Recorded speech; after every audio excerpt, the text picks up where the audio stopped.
अभी आप सुन रहे हैं अन्नू रिकॉर्डिंग स्टूडियो निर्वापुर से। एक नंबर हम छिए ई लोहार गे आ न छोड़ा दियो तोरो ई बुखार गे। एक नंबर हम छिए ई लोहार गे आ न छोड़ा दियो तोरो ई बुखार गे। हम गरम छेनी सटाही देबो हाँ सटाही देबो हाँ सटाही देबो हाँ सटाई देबो गे। हतोड़ा पेनी में छेनी सटाही देबो हतोड़ा पेनी में छेनी सटाही देबो हतोड़ा पेनी में छेनी सटाही देबो। एक नंबर हम छिए ई लोहार गे आ न छोड़ा दियो तोरो ई बुखार गे। एक नंबर हम छिए ई लोहार गे आ न छोड़ा दियो तोरो ई बुखार गे। हम गरम छेनी सटाही देबो हाँ सटाही देबो हाँ सटाही देबो हाँ सटाई देबो गे। हतोड़ा पेनी में छेनी सटाही देबो हतोड़ा पेनी में छेनी सटाही देबो हतोड़ा पेनी में छेनी सटाही देबो।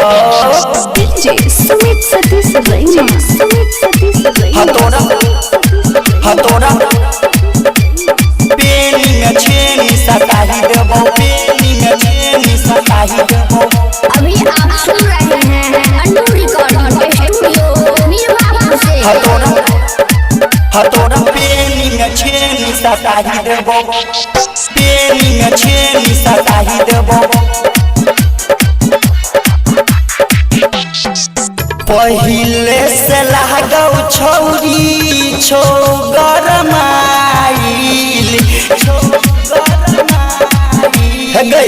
यहाँ से लागै छी छौरी तू दुबराइल यहाँ से लागै छी छौरी छी दुबराइल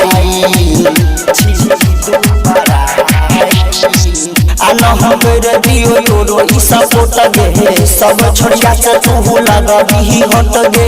आना कर दियो तोरो ई सपोर्ट गे सब छोड़िया से तू लगबी हट गे।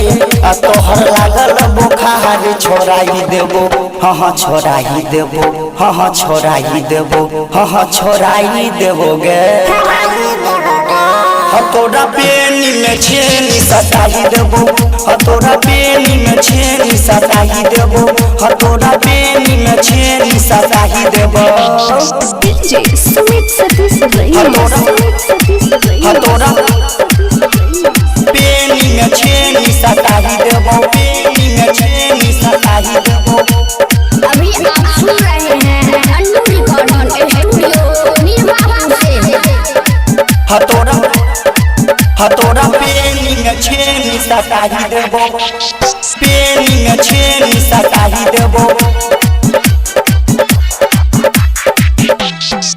झेलहिन पड़तहु तोरा पहिले वाला बोझा पहिले वाला बोझा गई लागतहु जब दिन से वाला तोरा गई दोजा लगतौ दिन से वाला तोरा गई दोजा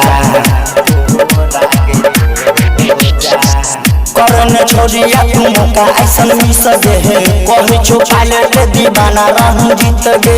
करन छोड़िया तुम का ऐसन मिस गे कहे छो पायलट दीवाना रहूं जीत गे।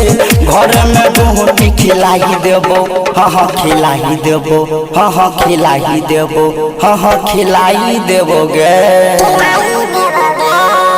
हतोड़ा पेनी में छेनी सटाही देबो हतोड़ा पेनी में छेनी सटाही देबो हतोड़ा पेनी में छेनी सटाही देबो।